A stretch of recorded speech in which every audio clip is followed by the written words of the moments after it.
Hey everyone, welcome back to the channel.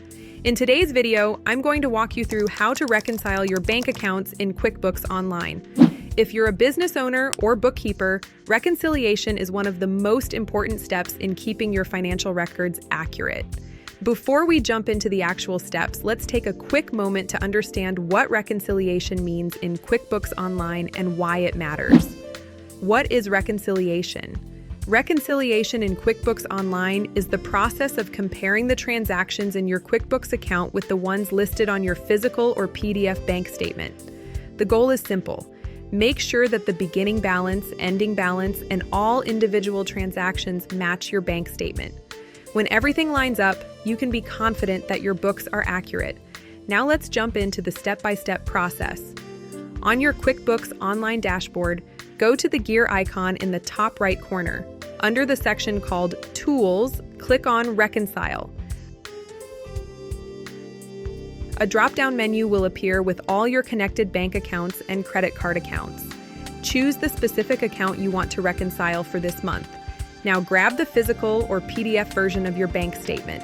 Your first job is to match the beginning balance shown on the bank statement with the one QuickBooks displays on the screen. These two numbers must match. If they don't, something was changed or deleted in previous reconciliations, and you'll want to track that down before moving forward. Next, look at the ending balance on your bank statement and type that number into the ending balance field in QuickBooks. Right below that, enter the statement ending date, which is simply the last date shown on your bank statement. Once the beginning balance, ending balance, and ending date are all correctly entered, click on Start Reconciliation. Now your screen will show a list of all the transactions recorded in QuickBooks. Using your bank statement, either the physical version or PDF, start matching each transaction one by one. Every time you find a match, check the box next to that transaction in QuickBooks. Take your time here. This is the main part of the reconciliation process.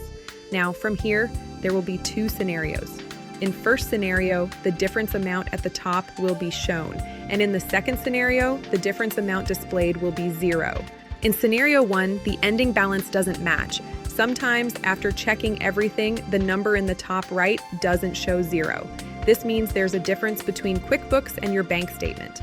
However, this usually happens for one of three reasons: missing entries, duplicate entries, incorrect entries. If you find duplicate transactions, simply delete the ones that shouldn't be there. In case of an incorrect transaction amount, click on Edit to make the changes. And if the transaction is missing, you may need to enter it manually. And sometimes a missing transaction might actually be a standing check, something that hasn't cleared your bank yet.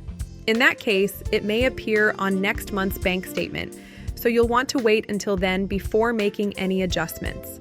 The key is to identify the issue, correct it, and get that difference to drop to 0.